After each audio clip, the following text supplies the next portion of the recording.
Assalamualaikum warahmatullahi wabarakatuh. Mungkin langsung saya panggilkan saja Pak Maman Mahayana dan Bang Tarji ke depan. Mungkin perlu ada dua lagi ya. Karena waktu cukup mendesak dan saya kira kalau memperkenalkan beliau berdua ini seperti merendahkan bapak-bapak ibu yang ada di sini. Ya. Satu presiden penyair, maestro puisi, dan satu lagi Kang Maman Mahayana ini maestro esai. Saya tidak perlu lagi memperkenalkan lebih jauh, cuma kepada Mbak Ewit selamat atas bukunya menjadi pemenang hadiah utama Hari Puisi Indonesia tahun 2023. Saya seperti sudah menduga ini dari awal ya. Makanya saya mau bacakan sedikit mengenai testimoni atau endorsement-nya ya. Saya lupa tahun berapa diminta, tapi saya bacakan saja. Puisi dan lagu memiliki hubungan yang sangat karib, bahkan seperti tak terpisahkan. Ewit bukan hanya menyadari eksplorasi sang penyair di buku ini untuk mengusung berbagai tema. Tanpa merusak kaidah, keringkasannya justru memuat pesan dengan majas yang langsung terbayang sasarannya. Mula-mula meminjam aura komponis maestro, namun pada hamparan trilin lainnya justru merespons banyak hal yang ditangkap indrawi dan menyentuh sanubarinya. Ini cara lain Ewit mengungkap perasaan dalam hemat kata dan tentu memperkaya kepustakaan Indonesia dengan himpunan jenis puisi yang jarang dipilih penyair lain. Selamat Mbak Ewit, dan di sore ini kita tampilkan dua juri dari 3 juri. Satu Pak Abdul Hadi WM tidak bisa hadir, Pak Maman Mahayana dan Bang Sutarji Kalsumbari mau mempertanggungjawabkan. Terima kasih nih Bang Okta, ini satu tradisi baru ya saya kira, dan ini harus dilanjutkan ini dari tahun ke tahun, bahwa setiap kali penilaian atau pentahbisan sebuah karya dengan juri yang bertanggung jawab, selayaknya kita publikasikan apa yang menjadi kekuatan sehingga puisi atau buku puisi impromptu Terzina ini menjadi pemenang tahun ini.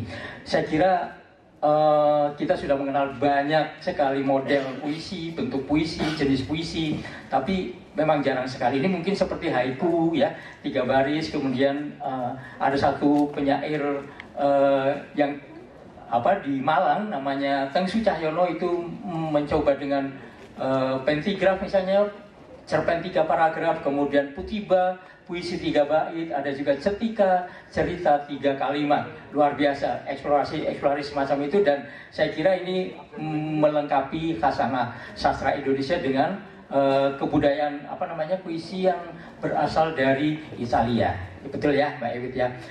Silahkan Bang Tarji atau Kang Maman dulu yang bicara, monggo, sebagai pertanggungjawaban. Kita simak bersama-sama.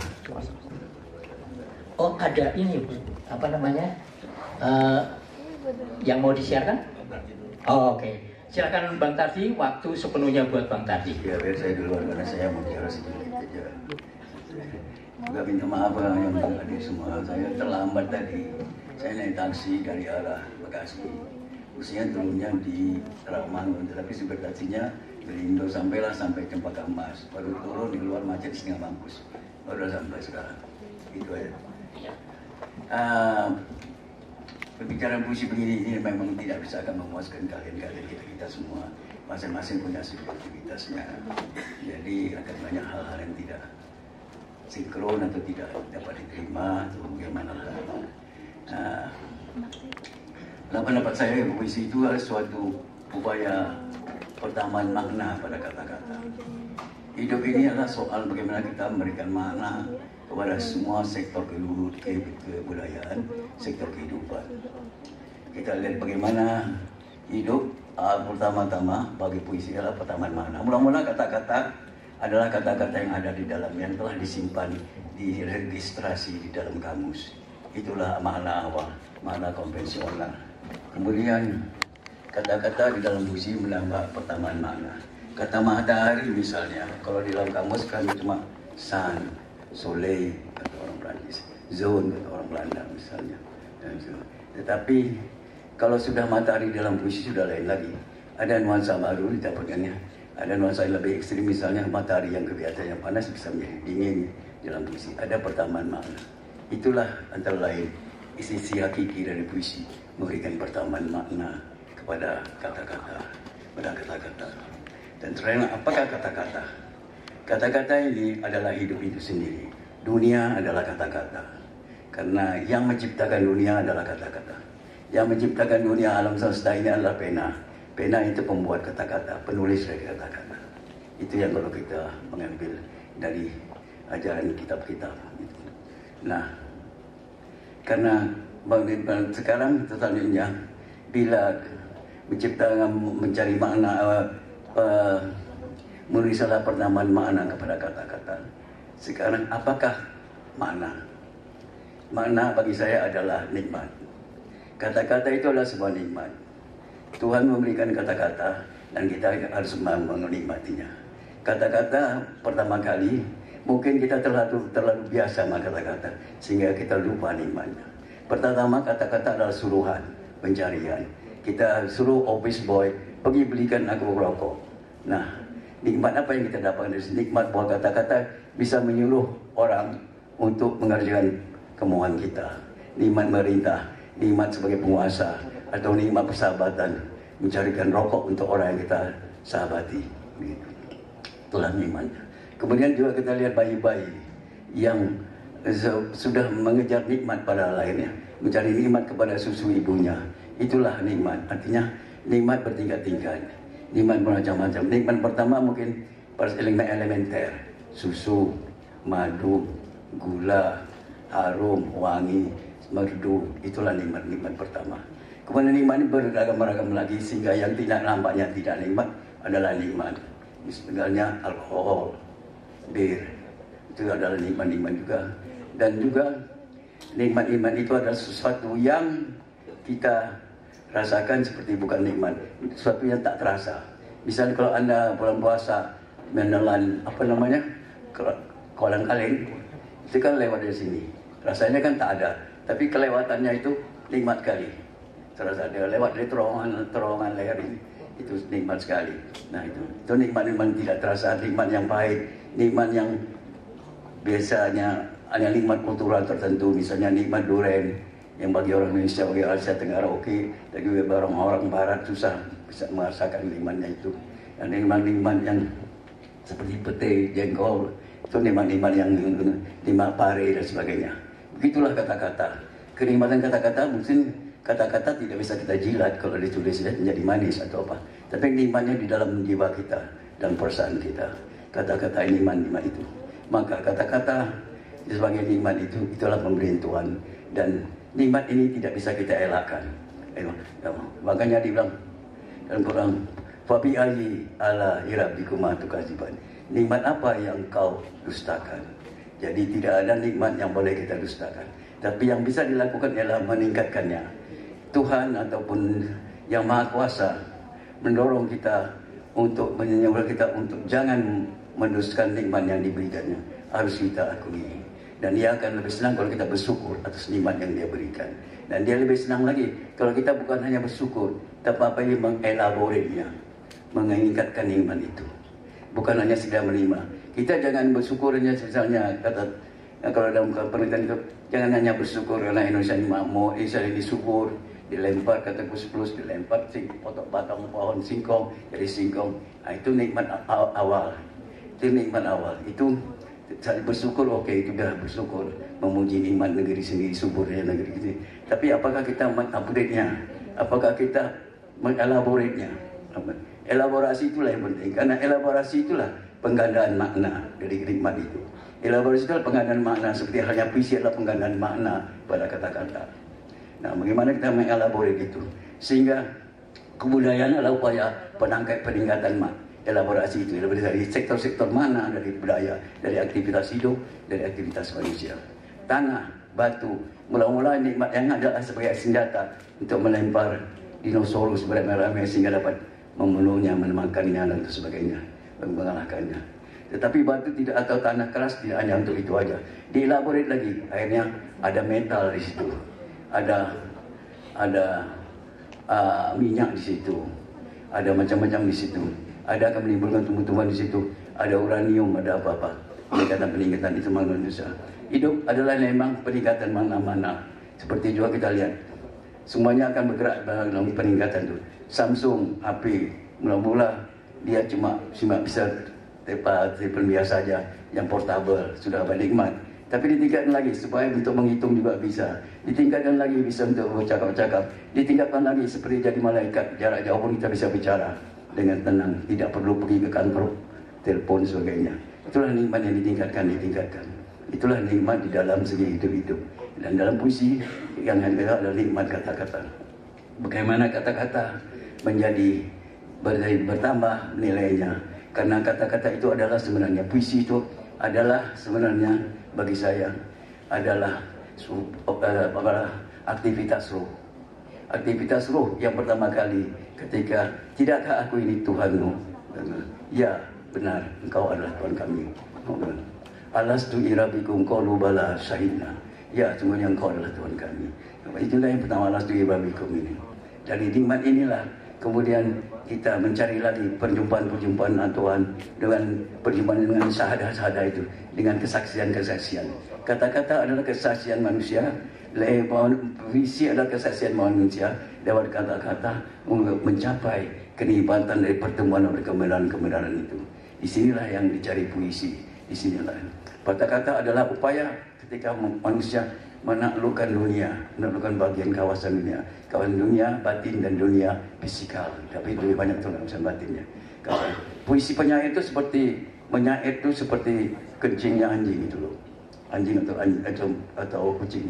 Jadi ketika menyair, menuliskan puisi kesan itu sebenarnya sudah mengencingi suatu kawasan tertentu, kawasan dari penguasaannya terhadap suatu makna, dan inilah aku yang memiliki ini. Inilah kencing di situlah. Jadi kalau eweknya puisi ini adalah kencingnya dia. Kalau dia anjingnya, kalau dia kucingnya, itu kencingnya dia. Di situ dia sudah pemilikan dia. Air amar itu kencingnya dia. Jadi kita membaca kencingnya dia. Macam ini kaki, soal kaki itu tidak ada kotor, tidak ada bersih ya. Yang kaki kita baca. Nah, itu dia mulai baca kencing. Pengawasan itulah yang dicari penyair. Pengawasan. Jangan masuk ke kencing orang lain. Kencing lagi di tempat lain. Nanti kalau itu kan milik air. Kenapa kau pakai kencingnya air? Udah lewat, urinanya udah lewat. Udah lain lagi. Itulah penguasaan identitas. Identitas ini yang kita cari.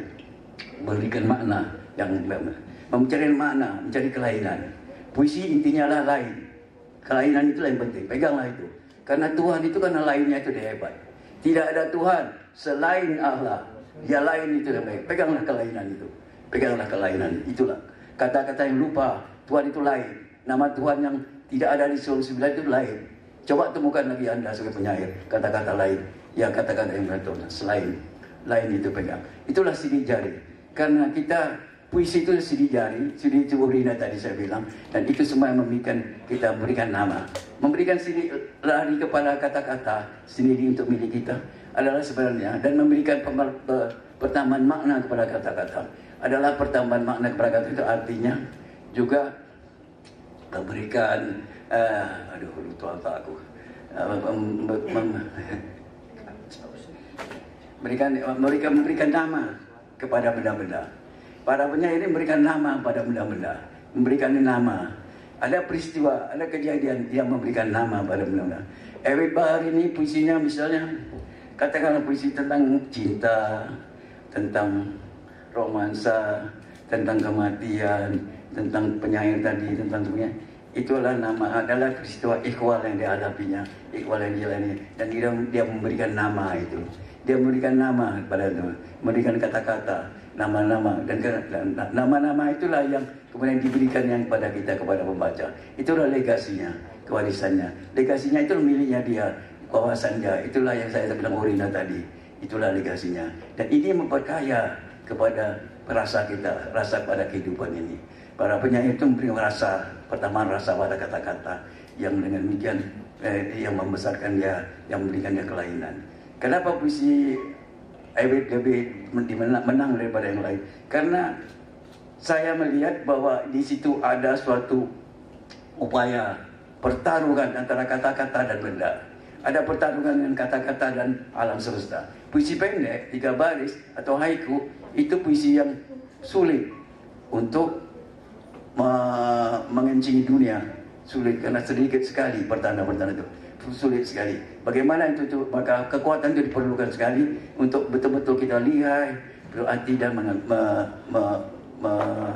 menyampaikannya atau menemukan kata-kata itu. Di sini Ewit saya lihat berhasil. Walaupun tentu saja kita bisa bilang tidak semuanya berhasil kan, tentu ada sana sininya. Tetapi relatif bagi saya dia berhasil. Relatif juga mau saya tunjukkan bahwa puisi-puisi gini perlu diperhatikan. Puisi yang mencari sadar pada kata-kata. Puisi kita terlalu banyak yang tidak sadar.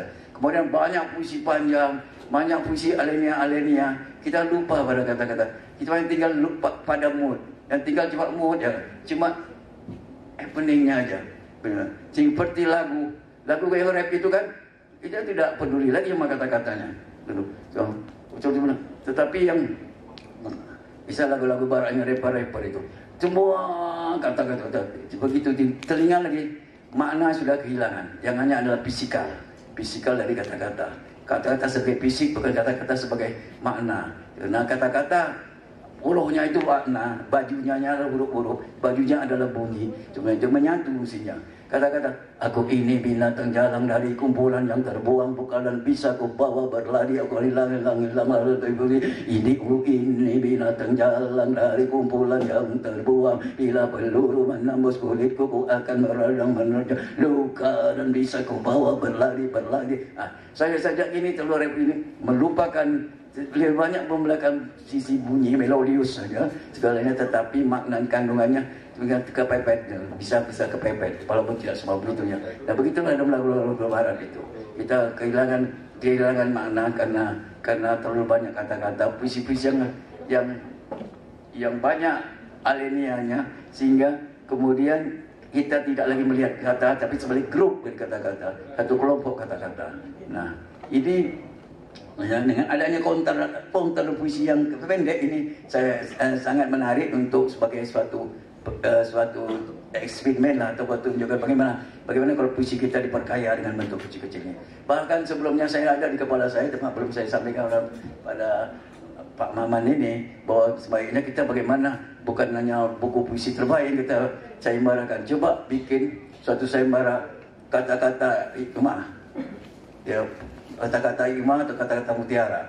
Sebab pada akhirnya puisi adalah hikmah, pada akhirnya ada ganda yang makna. Nah, coba intinya aja dulu. Wawancara sayembara inti saja adalah makna, inti saja adalah hikmah. Nah, inti saja ini yang diperlombakan. Sebab dengan begitu kental sekali. Ibarat gula itu gula batunya, betul. Gula batunya bukan gula yang dikasih air 1 ton, 1 liter gitu. Itu gula batunya. Nah, coba sayembara gula batu itu. Jadi dengan itu melatih para penyair untuk berpikir, melatih para penyair mencari esensi, mencari yang hakiki. Kalau yang hakiki didapatkan itu gampang, yang lainnya mungkin lebih mudah, lebih gampang. Walaupun tidak semua begitu ya. So, selalu tidak ada definisi ketentuan yang pasti di dalam kehidupan atau di dalam puisi itu. Nah, itulah makanya ini saya menyenangi saya saja Ewit ini. Jika dia melihat hidup ini, dia bisa, saya lihat beberapa saja, saya malas bukain mata saya nggak lihat. Bantuan kau malah merusak.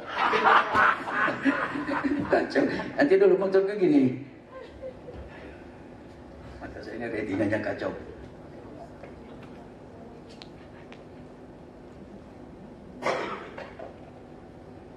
Ia memberi nama kepada misalnya sebenarnya suatu persahabatan, suatu kehidupan. Bisa dia memberi nama tentang apa nih? Tentang hidup, kapal persahabatan yang kukuh justru tak merancang perjalanan akbar. Ia tertambat setelah terlempar saut Terlalu jauh. Saud. Saud ya. Nah, ini kan menamakan sesuatu. Datang.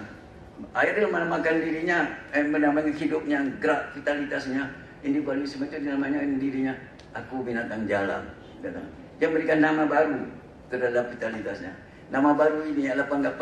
Itulah bagian daripada pertamaan makna kepada kata-kata. Inilah yang dinamakan lain. Nama lain dari kata-kata. Lain ini peganglah. Itulah yang bikin puisi menjadi different, menjadi amazing. Itu yang itu ada pada itu. Puisi kita yang lain bukan tidak bagus, ya bagus puisi yang lain, tetapi sekali ini atau mungkin untuk beberapa kali puisi pendek ini menjadi perhatian. Seandainya juga bisa dibikinkan band, tidak usah yayasan puisi ya, grup-grup lain membuat sayembara, hikmah, puisi ucapan-ucapan hikmah, kata-kata mutiara. Mungkin kita akan menimbulkan penyampaian yang lebih makin berbobot, makin mengandung makna lebih dalam, sehingga yang muncul adalah gurindam-gurindam yang punya apa namanya, yang apa nama bahasa Inggrisnya, bahasa ya otak payah sih. Ya agar memiliki kata mutiara, apalagi ya, segala phrase-phrase yang menyegarkan, yang penuh hikmah, yang penuh filosofis dan sebagainya, itu akan memberikan makna hidup yang banyak, sehingga puisi bukan sekedar cuma sekedar bercantik-cantik atau bermanis-manis dengan kata-kata, tetapi dia lebih merupakan mencari makna, mencari penggandaan makna pada hidup ini, pada kebersyukuran terhadap makna, terhadap nikmat dari kata-kata, yaitu maknanya. Saya kira itu saja. Kalau soal makna, ciri-ciri yang lain di dalam puisi itu, itulah semua yang diucapkan Ebit. Sebentar.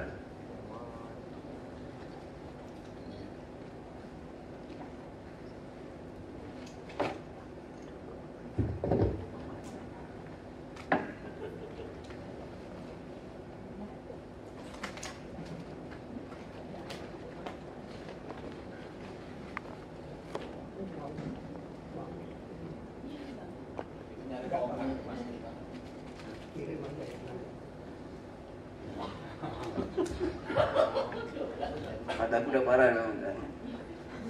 Bahaya. Wah, dia unjuk rasa nih. Nanti dulu nih. Sebenarnya dia ini bagus, mah. Sebenarnya pembicaraan ini tidak lengkap. Siapapun bicara di sini tidak akan lengkap, karena sebenarnya bukan begini cara bicara puisi menang. Puisi menang ini dibicarakan dengan puisi yang tidak menang juga sama-sama. Jadi kalau ada 100 buku lah. Nah, kan mati kita.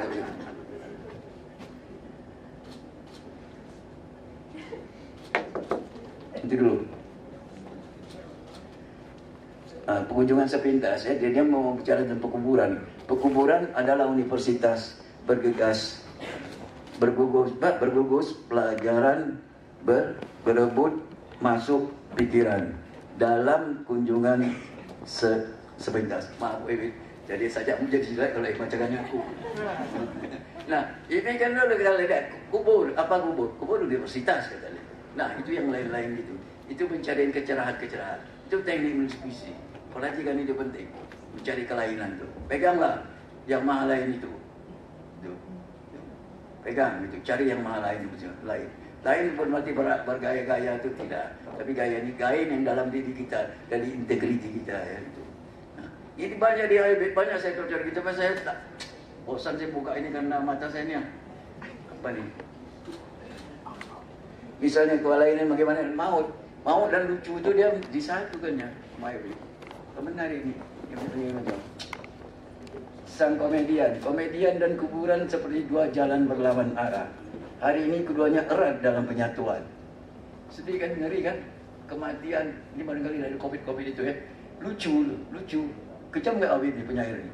Lucu, tapi ada kedalaman yang kejam, kejaman yang dalam.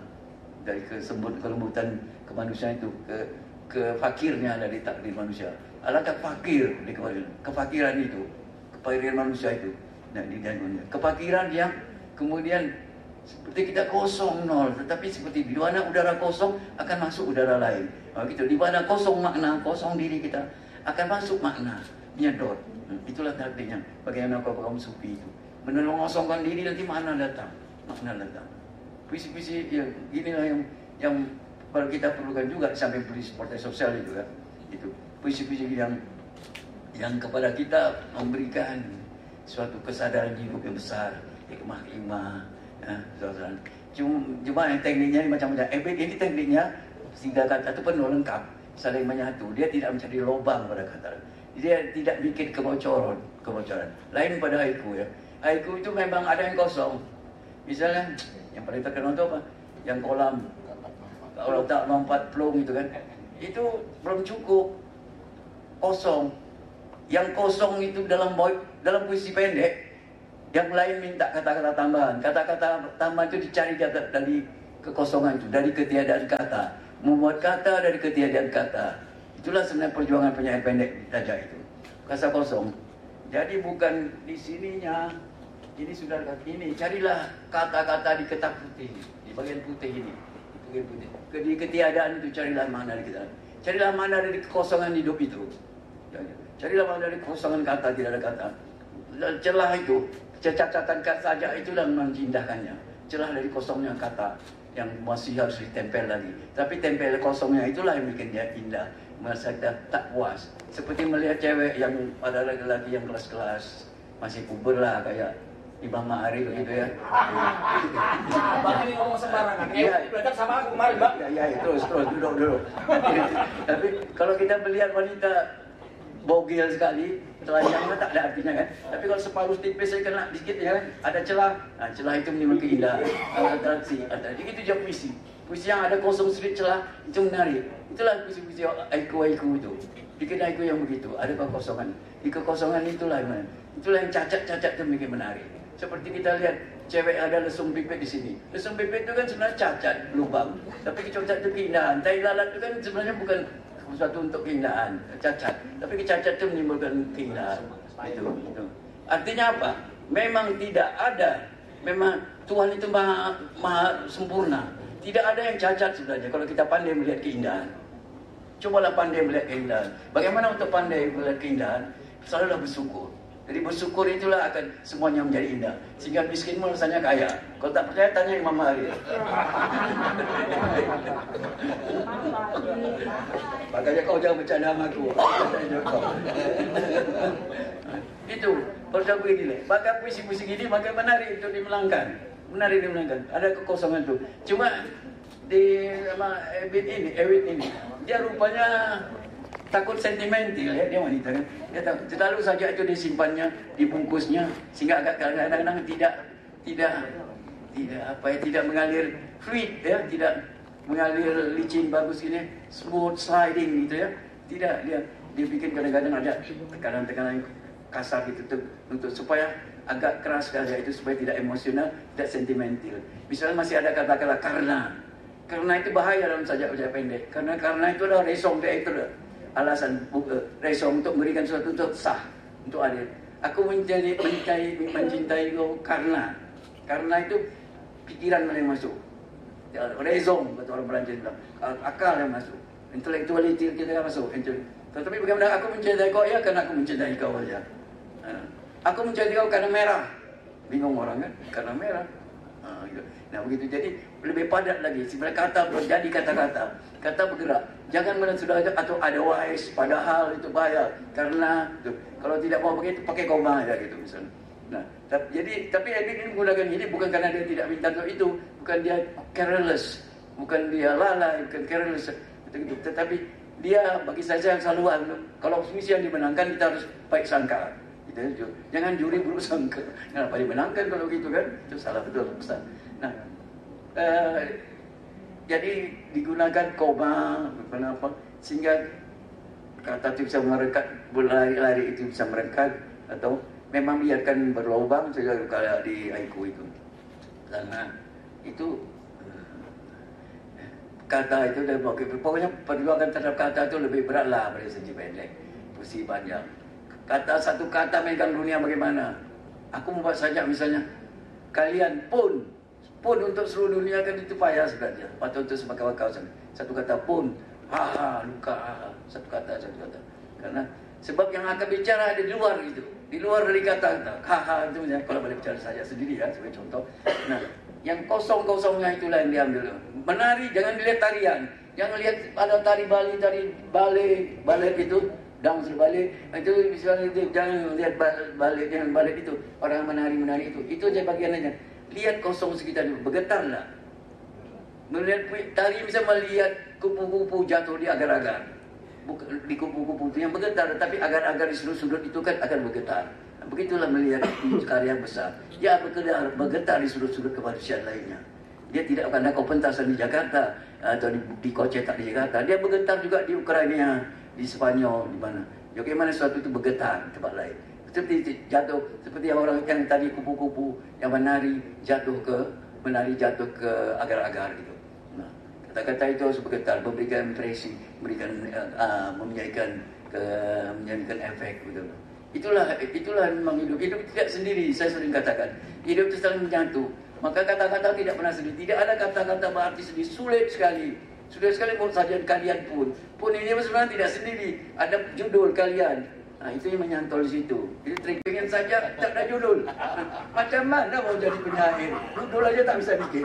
Bagaimana tuh bagian dari kehidupan yang bikinnya? Bagaimana? Aduh, kau gila betul orang ini. Nah, itu aku mau bilang apa lagi? Nah, itu. Nah,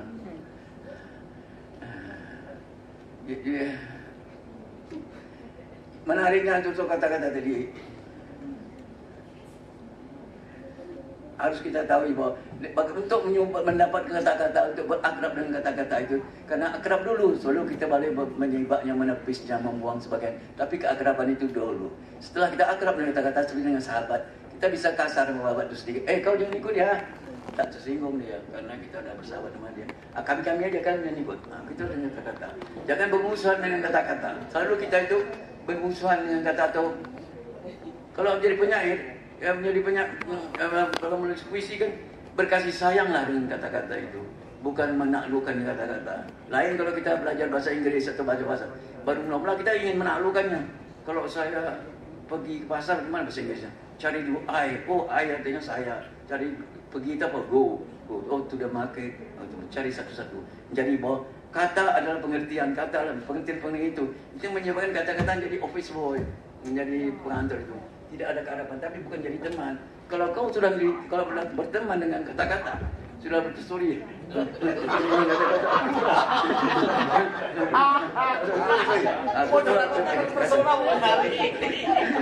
Kalau sudah berteman dengan kata-kata, maka permintaan kita akan sering dikabulkannya. Ya. Seperti kita sudah akrab dengan seseorang, permintaan-permintaan yang intim kan sering dikabulkan. Tapi kalau bagaimana kita meminta kata-kata beri makna yang dalam kalau kita belum bersahabat dengan kata-kata?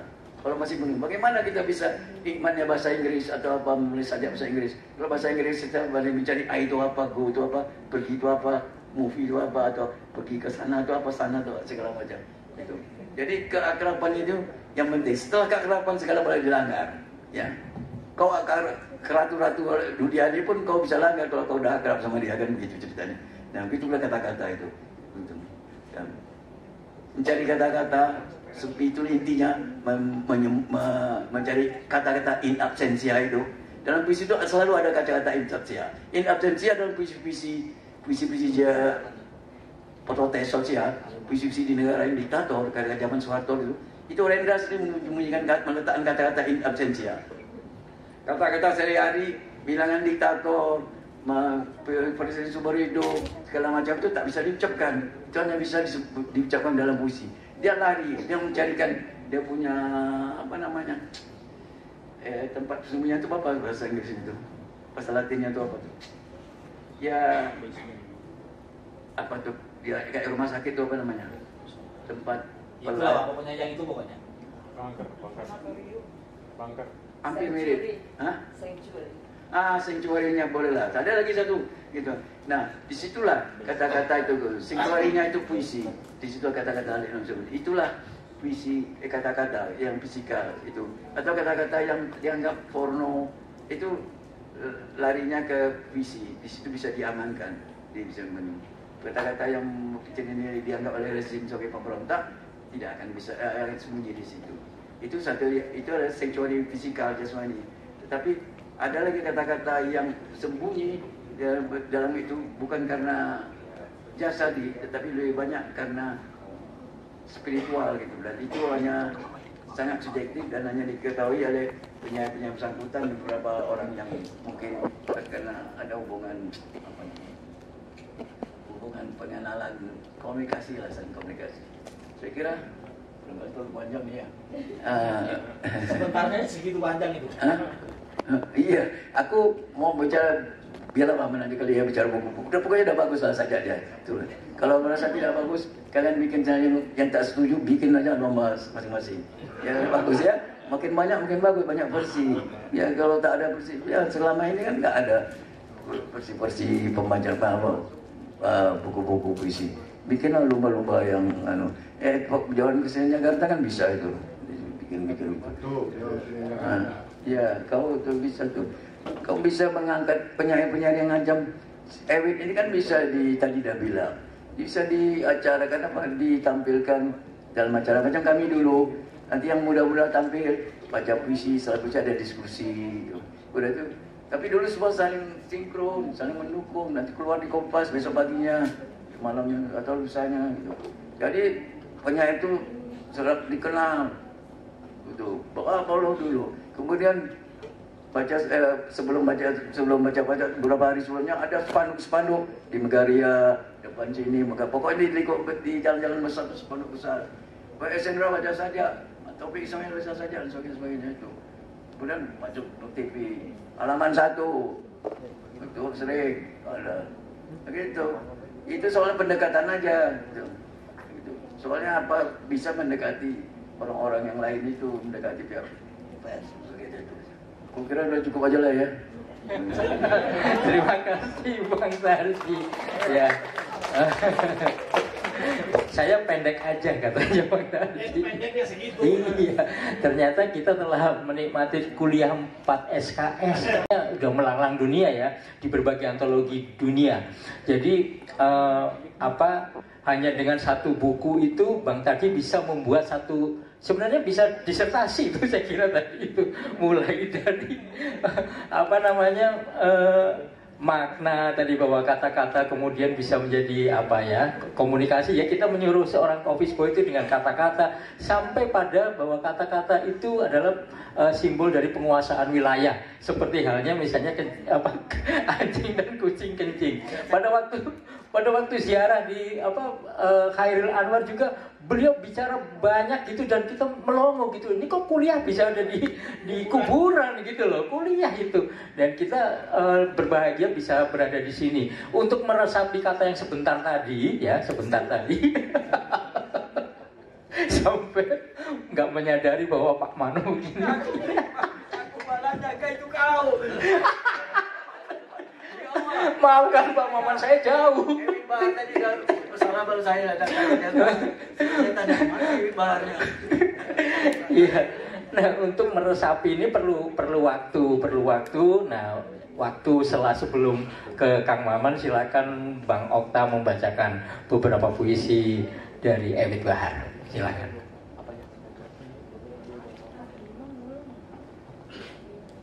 226 secercah mimpi. Mengapa begitu jumawa? Bukankah hidup hanya secercah mimpi? Dalam kematian barulah segalanya bakal. Akhir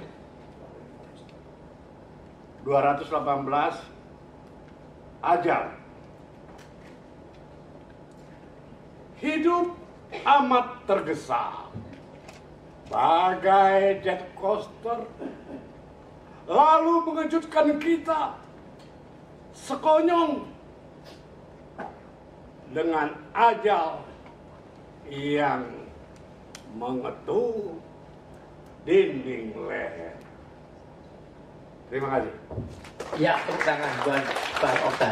Jadi sebelum ke Pak Maman karena waktunya juga sangat pendek. Sependek puisi Bang Tarji. Jadi membahas puisi-puisi pendek Ewit Bahar itu tujuannya adalah menuju bahwa judulnya kalian isinya cuma satu suku kata pun 3 huruf. Juga luka, merayakan luka. Silakan sekarang Kang Maman sebelum kami semua ngantuk. Ini kayaknya sungguh berat, Bu. Ya ada kopi gitu loh. Dari tadi kok kita tunggu nggak ada kopi. Bagaimana Bang Okta ini? Kayaknya Pak Maman, iya, sebelum menyampaikan pertanggungjawaban melalui PowerPoint, silakan. Mungkin mau dengan kata-kata dulu. Bismillahirrahmanirrahim. Assalamualaikum warahmatullahi wabarakatuh. Terima kasih kuliah 1 semester Bang Tarji ya. Tapi saya pegal juga Bang megangin mic-nya. Ini kesempatan kami berarti saya mewakili teman-teman juga untuk menjelaskan bagaimana sesungguhnya yang terjadi selama ini di Yayasan Hari Puisi dalam penyelenggaraan sayembara buku puisi. Ada banyak rumor bahwa pertama karena jurinya itu saja maka capaiannya mandek. Dan karena yang menang itu dikenal oleh juri maka ada kesan sebagai lantaran perkawanan. Ya, ada banyak hal tentang itu. Dan saya kira ini kesempatan kami untuk menjelaskan itu nanti di bagian akhir. Kenapa kemudian buku Ewit yang menang? Ya, maka saya harus menyampaikan, maaf Bang, lewat PowerPoint coba prosedur penjuriannya dulu. Karena bukunya setiap tahun kami dapat sekitar 400-an buku.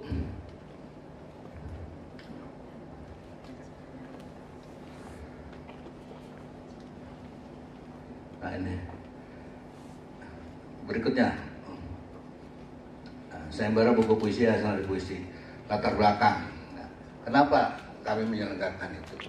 Kebetulan waktu itu ada Pak Rita dan menegaskan juga bahwa harus ada pandangan lain yang juga menawarkan tentang kekuatan sastra Indonesia. Selama ini beberapa poros memang penting dan kami tidak menafikan itu, tetapi harus ada juga bagian yang merangkum kelompok-kelompok yang tidak tersentuh oleh poros-poros itu. Sebut saja di sini misalnya ada Horizon, ada Salihara, ada Kompas itu Bentara. Nah, kami perlu Hatulistiwa ya. Kami perlu menyelenggarakan itu dan harus jelas pertanggungjawabannya. Misalnya Hatulistiwa, buat saya penjuriannya tidak jelas. Nah, tapi itu hak mereka juga. Ya. Kemudian pilihan-pilihan yang dilakukan oleh yang lain, ya, silakan saja.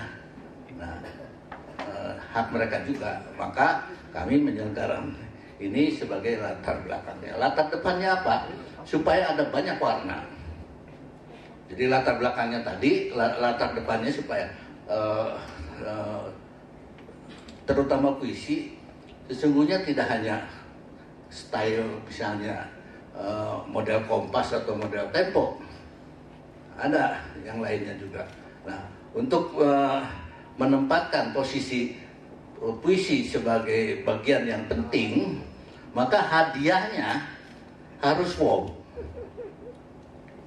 Dan selama ini baru Yayasan Hari Puisi yang menyelenggarakan hadiah begitu wow. 1 50 juta, 5 masing-masing 10 juta. Berarti setiap tahun harus tersedia 100 juta. Dari mana duitnya? Tuhan Maha Kaya dan kami punya Tuhan. Gitu. Waktu itu. Sekarang Tuhannya sudah pergi, nah jadi kami harus bekerja keras. Nah, jadi karena ada Tuhan tadi, kami berani. Oke, dengan wow tadi, puisi menjadi ada harga, ada martabat, nggak ecek-ecek, nggak cuma hadiahnya 500 atau bahkan yang di Banten itu hadiahnya 50.000. Capcay cerita itu, marah semua tuh penyair. Nah, puisi itu punya harga, punya martabat. Apalagi kemudian disampaikan oleh Bang Tarji bahwa negeri ini dibangun oleh puisi. Maka ya, harus dia punya tempat yang terhormat. Karena itu untuk memberi tempat yang terhormat hadiahnya harus besar. Maka tadi 50 juta. Nah, lalu persyaratannya, supaya jelas persyaratannya, maka salah satu di antaranya adalah buku puisi yang ada nomor ISBN. Nah, memang kemudian digugat juga. Ini penyair ISBN atau apa? Nah, jangan salah. Kalau buku itu ada nomor ISBN-nya, maka kewajiban penerbit untuk menyerahkan kepada Perpustakaan Nasional 3 eksemplar. Nah, 2. Nah, dia penerbit pasti lebih tahu. Walaupun saya tahu 3, supaya dia komentar saja.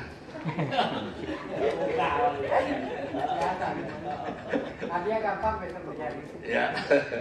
Nah, dengan menyimpan itu maka ya, ada arsip. Sebetulnya diserahkan juga kepada PDS, maka jumlah eksemplarnya itu untuk juri masing-masing 1, untuk PDS 1, untuk panitia 1. Setiap tahun PDS menyimpan itu. Nah, kenapa? Karena ini gudang sastra, ini harta karunnya ada di sini. Dan kadang-kadang teman-teman kan agak repot juga kalau mengirim itu. Nah, kembali lagi ke ISBN, bahwa dengan ada nomor ISBN, maka masyarakat dunia bisa mengakses itu, mengakses buku-buku itu. Dan lebih jauh dari itu, kebetulan ada namanya digitalisasi. Ya siapa tahu kemudian puisinya Remino Faris digitalisasi dan kemudian sudah bisa abadi itu sampai kiamat. Nah, itu tujuan ISBN-nya. Kenapa Yayasan Hari Puisi mensyaratkan adanya ISBN? Nah, teman-teman kan nggak ngerti, anggapnya bahwa penyair ISBN. Padahal di balik itu ya, ada tujuan yang mulia. Nah, kemudian hadiah tadi ya, dan Dewan Juri. Dewan Juri, nah, Bang Tarji, Abdul Hadi, dan saya sendiri. Lalu ada komentar, kenapa 3 bukan 5? Nah, kenapa? Pertanyaannya itu yang salah. Orang sudah 3 kok masih diminta 5? Nah, tentu saja lebih banyak juri lebih bagus. Ya. Tetapi mau nggak yang mengusulkan itu ngasih honor untuk juri 2 juri itu? Ini persoalan lain lagi. Kemudian bisa kompromi nggak mereka itu? Punya kapasitas nggak? Punya kualifikasi nggak? Jadi ada banyak hal. Dan satu lagi, nah, pengurus biasanya udah nggak usah nyari ribut lah. Siapa yang tidak percaya pada Sutarji Kamsumbari atau pada Abdul Hadi WM? Nah, untuk itu lalu saya melengkapi itu. Udah. Dan selama ini nggak ada yang komplain. Ya, kalau komplain kita bisa berdebat juga. Ya. Tapi itu alasan kenapa jurinya 3 seumur hidup. Nah, kalau mau usul boleh, tapi kau bayarin tuh honoria. Dan honor Bang tadi kan bisa macam-macam. Nah, tapi di balik itu mau nggak tuh si Dewan Juri itu diutangin? karena kami belum bisa bayar. Jadi Bang Tarji dan Abdul Hadi ini sering diutangin gitu, Bang, sorry Bang, honornya nanti ya Bang ya. Berdoa saja Bang biar kami dapat rezeki dari Tuhan. Nah, persoalan-persoalan ini kan nggak muncul di publik, seolah-olah kita baik-baik saja. Nah, oke ya. Kemudian berikutnya, nah prosedurnya, setiap juri memilih 20 sampai 30 buku.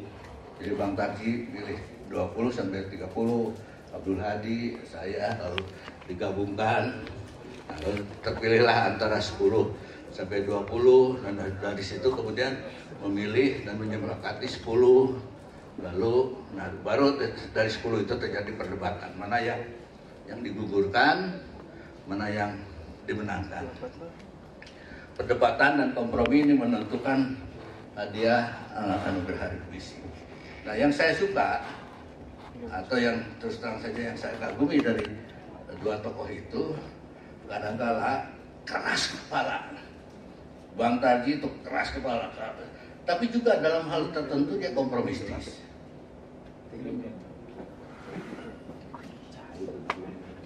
Abdul Hadi juga sama. Bahkan ya, pernah deadlock dan Bang Tarji minta besok lagi. Nah, malam ini saya mau sholat. Nah, pernah juga ketika kita mau menentukan X, Bang Tarji minta berhenti dulu, istikharah dulu, dan kami istikharah. Jadi nggak main-main. Dan ini yang menjadikan ya, alhamdulillah ya. Kalau 1-2 tidak puas ya tidak apa-apa. Tapi kami punya tanggung jawab moral, tanggung jawab spiritual, tanggung jawab sosial, dan tanggung jawab akademik ketika hendak menentukan pilihan. Enggak cap-cip-cup. Nah, nanti pertanggungjawaban akademiknya boleh contoh kasus Ewin ya. Oke ya, berikutnya. Nah, persyaratan, pertama tentu saja persyaratan administrasi. Ya. Kalau tidak sedang diikutan lomba lain, nah itu boleh. Tapi kalau sedang diikutan lomba lain, walaupun dia bagus, kami keluarkan. Dan tidak jadi nomine atau pemenang lomba lain. Nah, karena ada beberapa teman yang dia marah. Kenapa kok nggak masuk 10 besar? Lo kan udah menang di sana. Ngapain kita ngikutin yang sudah menang? Nah, kira-kira gitu lah. Terus berikutnya. Nah, sikap dan keputusan Dewan Juri. Ini yang penting. Yang pertama adalah objektif. Meminimalisasi subjektivitas. Nah, yang dimaksud dengan subjektivitas ini adalah rasa ya, setiap juri dalam menikmati puisi itu. Bukan suka tidak suka atau senang tidak senang. Nah, karena itu kami berusaha objektif. Yang kedua, penilaian pada karya, bukan pada nama, reputasi dan perkawanan. Tenang itu, aman. Kemudian mengabaikan komentar, kata pengantar, endorsement atau pandangan pihak lain. Jadi buku puisi yang kata pengantarnya panjang-panjang, kemudian ada di belakang itu epilog panjang-panjang, kemudian termasuk juga buku Ewit ya, yang di belakangnya ada endorsement banyak sekali, itu termasuk yang endorsementnya Mas Kev itu. Tidak kami baca, kami abaikan. Jadi nggak ngaruh, mau profesor apa, mau malaikat yang bikin pengantar, tidak. Kami fokus pada karyanya itu. Nah, kemudian kalau ada perbedaan ya diselesaikan lewat perdebatan dan kompromi. Keputusan Dewan Juri, nah ini juga kami tidak bersandar pada keputusan Dewan Juri tidak dapat diganggu-gugat. Ini sampingan saja. Karena yang jauh lebih penting adalah ini versi Yayasan Hari Puisi. aman gitu. Bahwa Anda tidak setuju silahkan, tapi inilah pilihan versi Yayasan Adik Puisi. Oleh karena itu, keputusan Dewan Juri tidak dapat diganggu gugat ini sebagai syarat akad administrasi saja. Oke, berikutnya. Nah, ini kriteria penilaian ini umum untuk novel, cerpen dan sebagainya. Tapi kami harus punya pegangan kriteria penilaian, kebaruan, keautentikan, autentisitas. Misalnya tadi, ya, di mana sih kelebihannya pun luka dan kalian itu adalah ya karena anak TK kan bisa juga bikin puisi kayak gitu, ya nggak? Setelah tahu ternyata ada yang kayak gitu, tapi autentisitas khasnya Sutarji, dia yang mengawali. Nah, itu kami hargai. Nah, kemudian kepaduan, bagaimana buku itu kompak ya, dari bagian awal sampai terakhir itu. Kemudian ada kedalaman, nggak ecek-ecek ya, nggak bermasalah lah. Kalau bermasalah ya udah kita abaikan. Kemudian matang ya. Isi puisi itu matang. Kelihatan gitu dari bacaannya, dari larik-lariknya dan sebagainya. Oke, berikutnya. Nah, kenapa kemudian ini yang menang?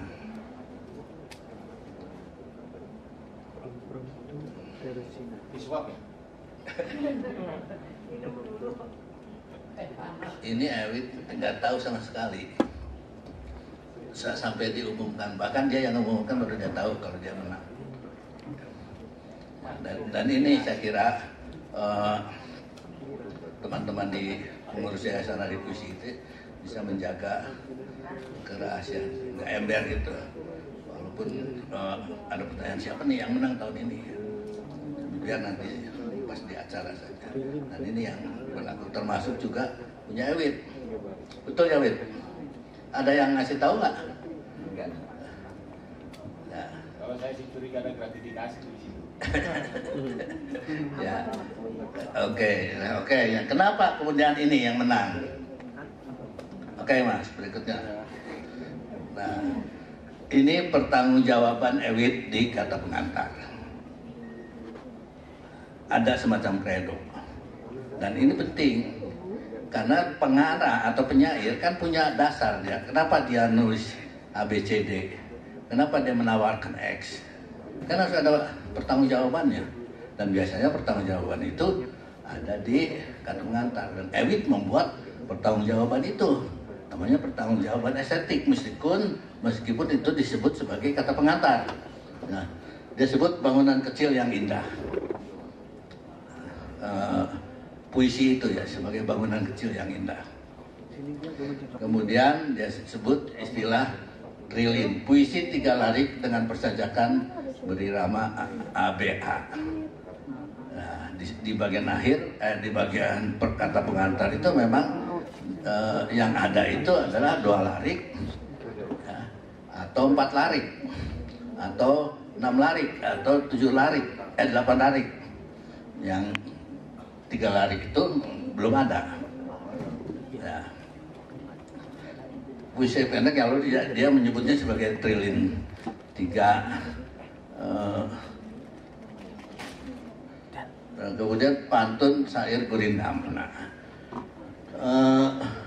Amir Hamzah Fansuri dia juga punya pertanggungjawaban ketika dia menyampaikan syairnya, bahwa kenapa dia pilih bahasa Melayu dengan huruf pegon dan tidak bahasa Arab atau bahasa Parsi, dan disebutkan di pengantarnya itu.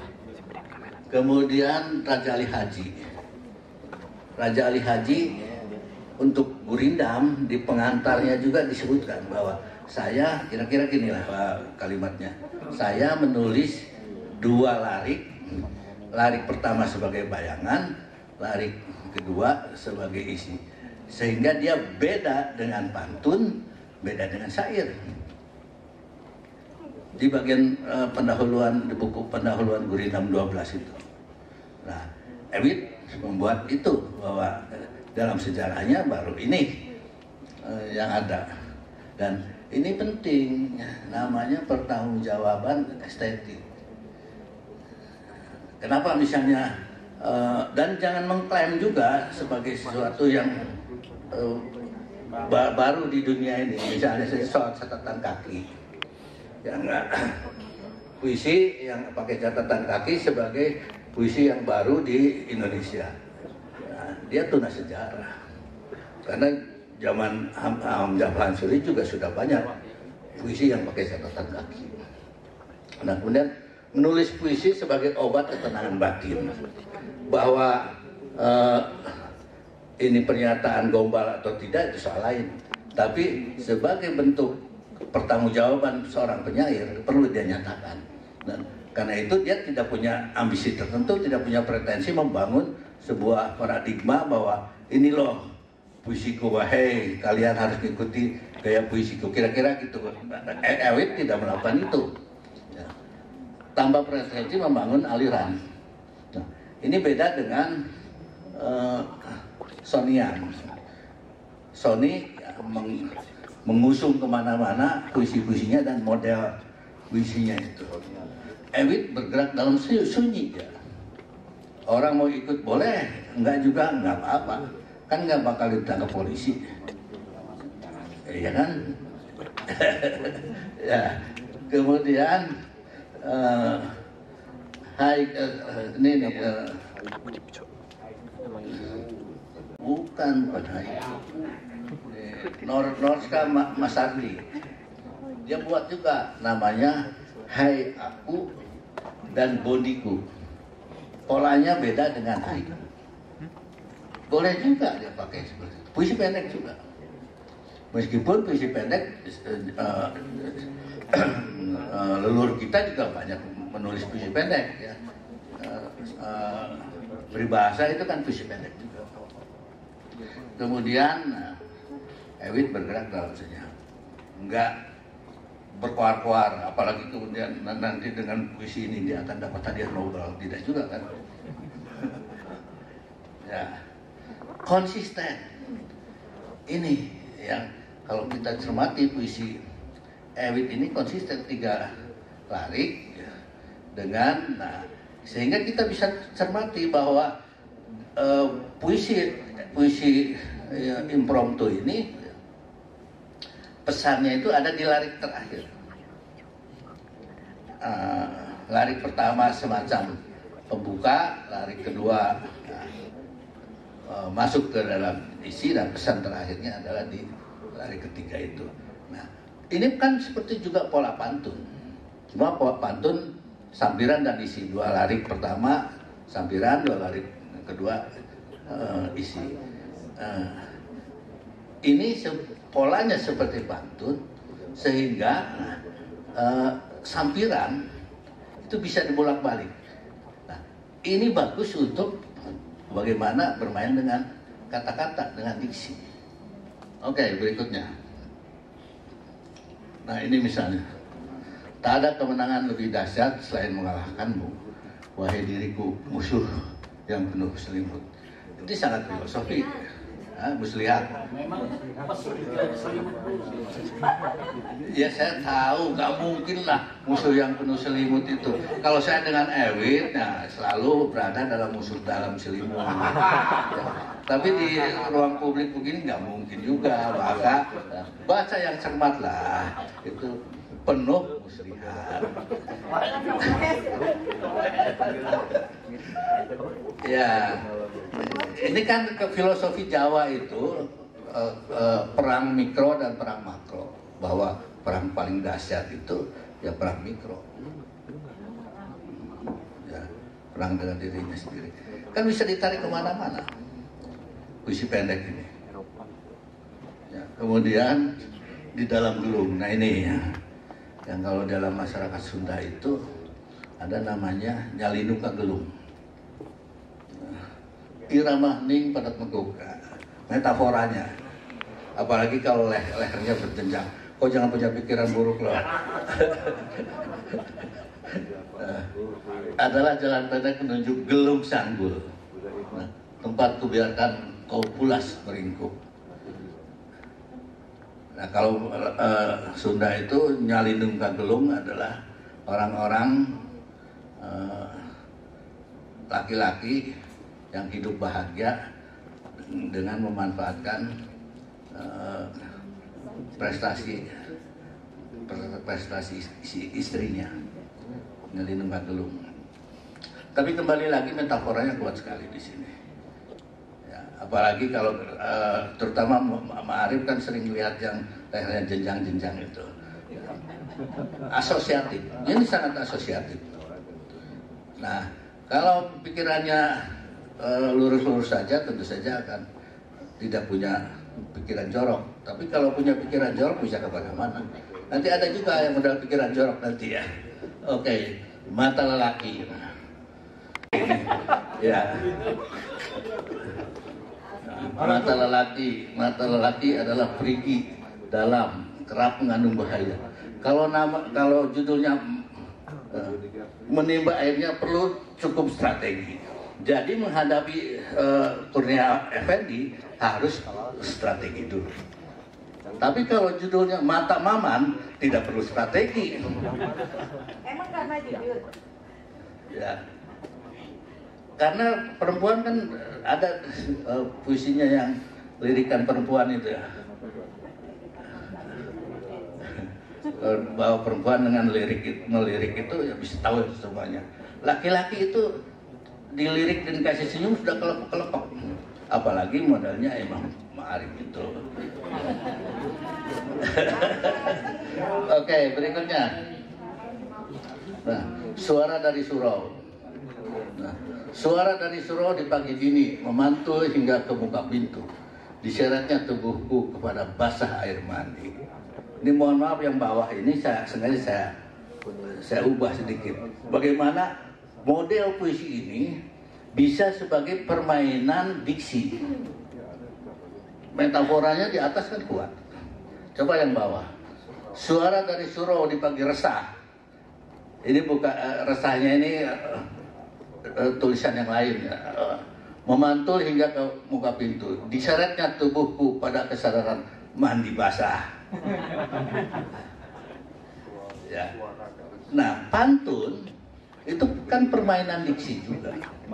Jadi ini juga bisa dipakai buat permainan diksi. Ya. Bisa juga lirik terakhir ini, lirik ketiga ditempatkan di lirik pertama. Jadi luas ini. Sehingga model pantun, nanti Bang Tari bisa lebih tahu tentang pantun. Model pantun dalam 3 trilin ini melekat di sini. Nah pertanyaannya, ada nggak di Indonesia yang melakukan itu? Ya terpaksa kita katakan belum. Nah baru inilah dasar kenapa kemudian dia terpilih sebagai pemenang. Ada kebaruan, ada usaha keseriusan dan sebagainya. Terus, nah ini Trilin menegaskan kesungguhan penyairnya dalam menggarap buku puisinya. Jadi jangan sama bruk itu semua masuk. Kemudian ada judulnya itu suka-suka aja. 68 pilihan, 60 pilihan, 50 pilihan. Emang semuanya nggak dipilih? Ya, kan ini penting sekali persoalan judul juga. Nah, oleh karena itu kalau Imam Ma'arif tidak pakai judul, ya ada dasar argumennya, dia harus jelaskan. Aku nggak merasa perlu dengan judul itu karena judul itu mengerangkeng dan seterusnya, bisa diterima. Tapi Bang nggak terima sampai hari ini. Tapi punya Ewit, impromptu itu improvisasi ya. Ada kaitannya dengan puisi-puisi yang dia tampilkan. Dengan begitu puisi Ewit ini tidak sekadar baru, tapi ya juga tidak sekadar beda, tidak sekadar unik. Nanti ada contoh bagaimana yang penting beda.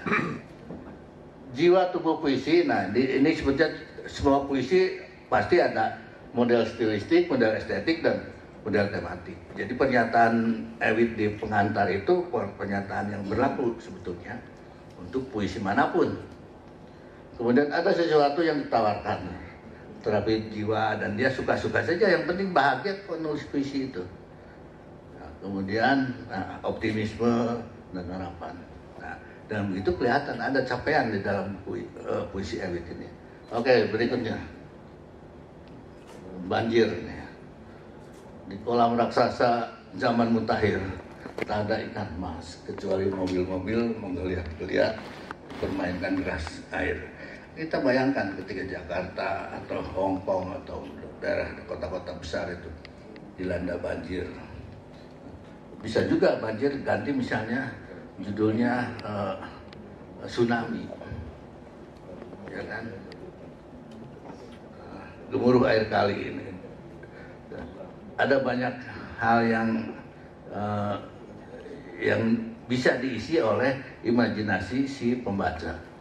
Bunyi gemuruh air kali datang dari celah malam buta, dan besoknya pada ngungsi. Yang ada kan peristiwa besar. Bagaimana peristiwa besar itu dikemas dalam 3 lari. Oke, berikutnya. Nah, ini model puisi juga, namanya science puisi atau puisi science. Saya kira penulisnya juga nggak paham maksudnya apa. Iya, yang penting asal beda. Ya, apa coba? Buat dia puisi, dan bukunya kayak begini semua. Ada siapa itu ya, Petruk Gareng atau siapa? Oke, ya, jadi kebaruan itu bukan sekadar asal beda atau asal baru, asal menampilkan sesuatu yang berbeda dengan yang lain. Ada pertanggungjawabannya. Nah, ini nggak jelas juga ya. Betul asal beda. Kita menghormati eksperimentasinya, tapi dasarnya apa? Nah, oke, berikutnya. Nah, otentisitas. Nah, bangunan kecil yang indah ini kan pikirannya Ewit yang mungkin belum dipikirkan oleh yang lain. Kemudian ada kesadaran estetik bahwa dengan 3 larik itu dia menampilkan banyak hal. Nah, kemudian menegaskan konsep tentang 3 larik itu. Nah, kredonya ada di kata pengantar. Nah, judul sebagai lanjaran memasuki tema. Kalau Beethoven itu dihapus namanya, nggak nyantel. Kalau impromptu itu ganti namanya juga nggak nyantel. Maka dalam buku Ewit itu judul menjadi penting. Banjir tadi. Kalau kata banjir itu ganti misalnya dengan yang lain, Taman Ismail Marzuki misalnya, ya, nggak nyantel. Maka judul di dalam puisi Ewit ini sebagai sinyal, sebagai lanjaran untuk memahami pesan yang hendak disampaikan oleh penyairnya. Oke, berikutnya. Nah, ini. Nah, udah. Ini pertanggungjawaban Ewit hanya menulis kesederhanaan dan tidak dia bilang saya tidak hendak menggunakan kata-kata yang gagah perkakas. Ya, cukup sederhana saja. Oke, berikutnya. Nah, kemudian kepaduan penyusunannya itu. Kemudian judul sebagai bagian dari isi, kekompakan hubungan antar isi. Nah, tadi ini kalau Beethoven ini diganti dengan Gomloh misalnya, apakah pas? Nah, Gomloh kan nggak pakai piano. Ya, jadi kembali lagi bahwa judul penting untuk masuk ke dalam tubuh puisi. Oke, berikutnya kedalaman. Puisi tentang musik itu juga kan kita memperoleh banyak hal tentang informasi yang disampaikan oleh Ewit. Ya. Nah, impromptu sebagai improvisasi terjina wis 3 lari. Nah, pertanyaannya improvisasi tematik dalam 3 lari. Oke, berikutnya. Nah, kematangan. Nah, saya ngambil anekdot penulis besar dan penulis kecil. Penulis besar menulis semua yang diketahui. Jadi kalau dia tahunya 10 ya 10-10-nya dia tulis. Kalau penulis besar mengetahui semua yang dituliskan. Jadi yang dia tulis tahu persis. Nah, Ewin tanpa memperlihatkan bahwa yang ditulisnya itu dia paham.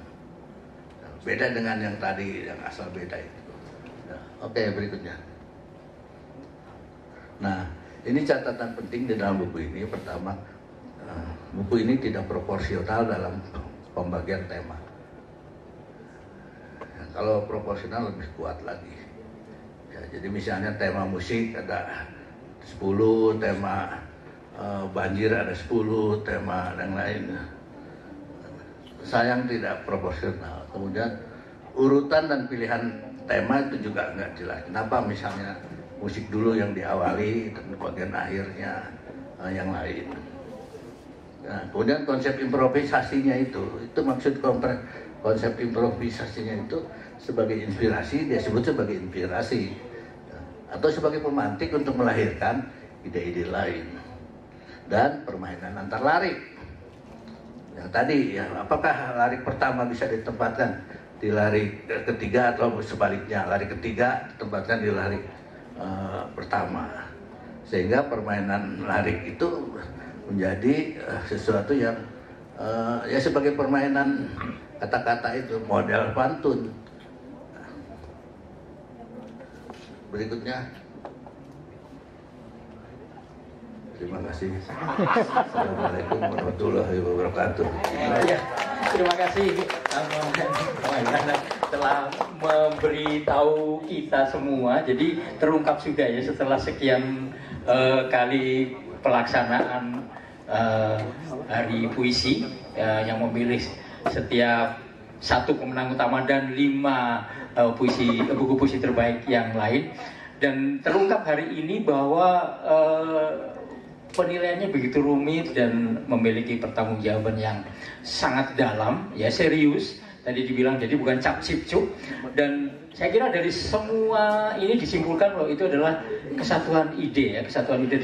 Buku itu mesti kompak dari tema, dari penyajian, dari kematangan, dari saya kira ya selama ini mungkin kita menebak-nebak. Kalau tadi dalam pembicaraan informal Kang Maman bilang bahwa kami bersandar pada puisi dalam penilaian. Jadi bukan kriterianya dulu disampaikan kemudian puisinya harus mengikuti kriteria itu, tetapi karena karyanya setiap tahun itu yang ratusan datangnya itu berbeda-beda selalu karena mengikuti zaman, mengikuti perkembangan, dan itulah yang kemudian semua kemampuan dari Dewan Juri itu memilih sesuai dengan yang datang. Jadi misalnya kriterianya adalah membuat pantun, kemudian yang datang adalah puisi-puisi yang bukan pantun, tentu semuanya tidak ada yang menjadi pemenang. Tapi karena puisi-puisi itu memberikan kebaruan dalam versinya masing-masing penyair itu, itulah kerja keras dari Dewan Juri.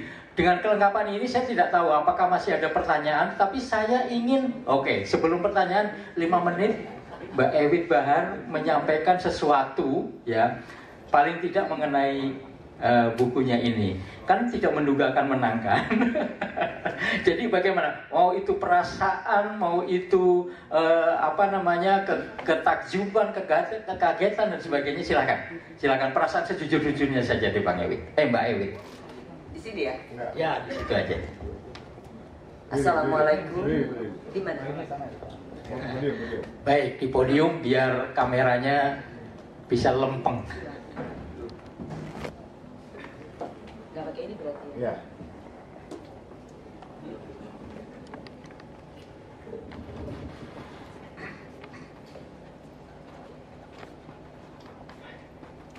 Assalamualaikum warahmatullahi wabarakatuh. Terima kasih atas hadiah pertanggungjawaban yang baru saya dengar juga hari ini dari yang terhormat Bang Sutarji Kalsombari dan Pak Maman S. Mahayana. dan terima kasih kepada Bang Okta yang telah menginisiasi acara ini, sehingga saya juga termasuk hadirin semuanya bisa mendengarkan pertanggungjawaban dari kemenangan puisi impromptu Tersina. Seperti tadi dibilang oleh Pak Maman, saya tidak menduga bahwa buku puisi ini bisa menang, karena waktu menciptakannya juga saya tidak berpikir jauh sampai ke sana gitu. Saya ketika menciptakan puisi-puisi itu dalam sekian waktu lamanya, itu sebenarnya adalah untuk memenuhi kekosongan buku-buku self-help di Indonesia untuk biblioterapi gitu. Jadi saya dengan rekan-rekan Perpustakaan Nasional waktu itu sudah beberapa kali mengadakan seminar biblioterapi, yakni penyembuhan melalui terapi kata-kata, melalui terapi buku, dan melalui terapi puisi, yang sebetulnya di Eropa dan Amerika itu sudah berjalan cukup lama dan ada kliniknya gitu, menjadi bagian dari departemen psikiatri.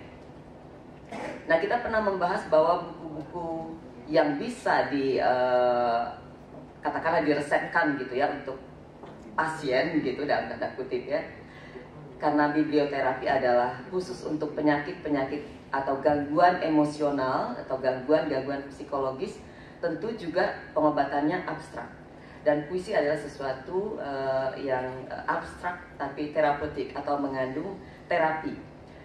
Saya berusaha untuk berinisiatif untuk memulai membuat buku-buku yang mengandung penyembuhan batin, penyembuhan hati yang luka, penyembuhan rasa maskul akan kegagalan dan sebagainya. Tetapi dalam bentuk puisi, bukan dalam bentuk esai gitu. Jadi saya pikir mungkin buku ini tidak masuk dalam kriteria favorit para juri gitu, karena selama ini yang hadir adalah buku-buku yang mengandung puisi-puisi panjang gitu ya. Saya sadar itu gitu. Dan saya sendiri walaupun mengenal baik beliau berdua, juga Pak Abdul Hadi WM, tidak pernah tahu juga bagaimana selera beliau ini dan kriteria yang secara spesifik gitu untuk penilaian puisi. Tetapi saya merasa saya memang setiap tahun harus ikut serta meramaikan kalau bisa ya untuk semua festival atau kontes atau sayembara yang diadakan di Indonesia gitu. Beberapa kali walaupun tidak setiap tahun saya kirimkan untuk Yayasan Hari Puisi.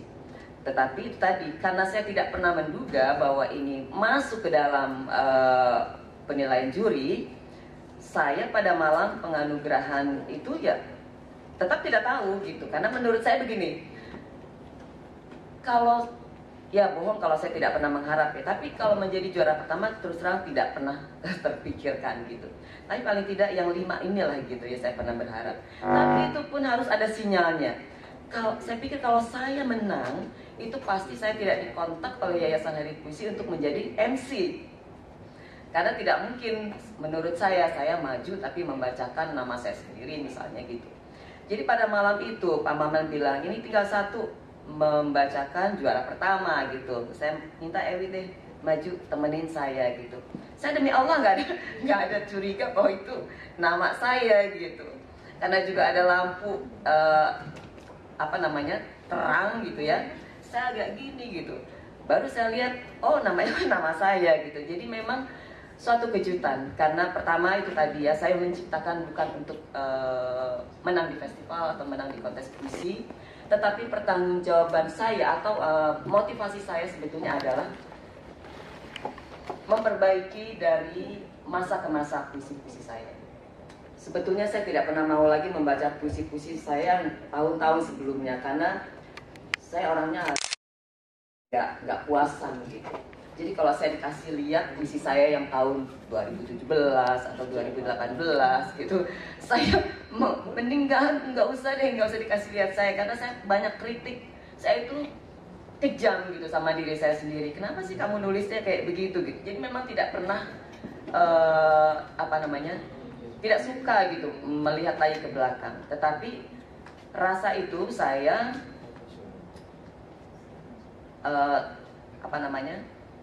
saya wujudkan dalam penciptaan-penciptaan yang sekarang gitu. Dan kenapa puisi 3 baris? Mungkin bisa saya ulang tadi apa yang disampaikan Pak Maman. Saya ini senang menantang diri saya sendiri gitu. Kalau saya dikasih 1 halaman, saya kan bisa menulis apa saja, mulai dari pembukaannya, konflik-konfliknya, sampai penyelesaian-penyelesaiannya. Kalau itu yang saya potret adalah sebuah peristiwa atau sebuah kasus dan sebagainya. Tetapi kalau saya bermain, ibarat saya dihadiahin rumah gitu ya. Saya dikasih rumah tapi kecil sekali rumahnya gitu. Sementara kebutuhan saya tuh banyak. Saya perlu kamar tidur, saya perlu ruang tamu, saya perlu dapur. Mungkin saya juga perlu ruang untuk sholat khusus gitu ya. Tapi kalau saya dikasih ruang kecil, saya kan harus berpikir sedemikian rupa bagaimana saya bisa berakrobat untuk memenuhi kebutuhan-kebutuhan saya. Baik secara fisikal maupun secara batiniah gitu. Nah, akrobat untuk memenuhi kebutuhan diri sendiri, mengisi ruang kecil, inilah yang saya analogikan untuk puisi 3 baris itu gitu. Saya hanya punya kesempatan atau punya peluang 3 baris saja, tapi 3 baris itu harus lengkap. Saya harus menawarkan kasusnya atau konfliknya, saya harus punya solusinya gitu. Seperti banjir tadi kan yang saya potret adalah berita-berita yang seliweran pada saat itu ya, bagaimana banjir menghantam kota kita, bagaimana korban-korban yang jatuh begitu banyak, bagaimana kesedihan yang ditanggung oleh masyarakat dan sebagainya. Kalau itu sebuah esai mungkin saya bisa bergerak leluasa. Tapi kalau di puisi yang cuma 3 baris, 1 barisnya pun sudah saya batasi beberapa kata saja, itu memang kadang tidak selesai cepat gitu ya, karena saya juga harus bermain dengan tingkat kesulitan yang saya ciptakan sendiri itu. Jadi tidak bebas 3 baris itu saya boleh ngomong apa saja tanpa rima, tapi saya sengaja menciptakan tingkat kesulitan untuk diri saya sendiri itu menjadi puisi yang berima ABA gitu. Jadi kayak tadi ada kuk di akhiran kuk, terus di tengahnya bebas, tetapi harus kuk lagi, tapi tidak boleh sembarang memilih asal bunyi kuk pada akhir kata gitu, tapi harus memang relevan dengan isi puisinya gitu. Jadi secara singkat itulah bukan perjuangan bukan ya. Tingkat-tingkat kesulitan dan pergulatan saya gitu ya mencari kata, karena kadang-kadang ada kata bagus tetapi tidak cocok secara maknawi gitu. Jadi memang harus benar-benar dipikir. Kadang-kadang saya pindah lagi ke yang berikutnya. Namun semuanya adalah hal-hal yang melintas dalam kehidupan saya. Di halaman-halaman terakhir itu ada puisi-puisi untuk maestro-maestro seperti Pak Sapardi Djoko Damono, yang ketika beliau wafat memang sempat membuat saya emosional gitu. Jadi saya tulis beberapa buat beliau. Juga untuk Pak yayasan Pak Ayib Rosidi gitu. Itu ada beberapa yang saya tuliskan. Sebetulnya ilham untuk kematian banyak, tapi saya takutnya nanti jadi terjebak terlalu dominan kematian ya. Padahal kalau saya tadi berniat bahwa ini adalah untuk menciptakan motivasi, mendatangkan kesembuhan, mendatangkan kebahagiaan dan kegembiraan, saya memang harus berpihak pada banyak emosi yang biasa kita alami gitu. Jadi bukan hanya luka karena kematian atau luka karena sakit, tapi juga saya menciptakan hal-hal lain yang di luar duka, tetapi itu menjadi konflik dalam kehidupan kita sendiri seperti banjir tadi, atau ada beberapa ya seperti COVID dan sebagainya, itu juga masuk di sana. Saya kira secara singkat itu yang bisa saya sampaikan. Sekali lagi terima kasih untuk forum yang luar biasa ini. Tidak cukup rasa terima kasih saya ucapkan kepada Mas Octavianus Maseka dan seluruh rekan-rekan yang sudah bekerja keras mewujudkan acara ini juga dengan banyaknya media-media yang mempromosikan gitu ya. Terima kasih sekali lagi juga kepada Bang Sutarji, Kang Sombari, Pak Maman S. Mahayana. Terima kasih telah memberi kesempatan kepada buku saya untuk hadir, karena tanpa pilihan dari juri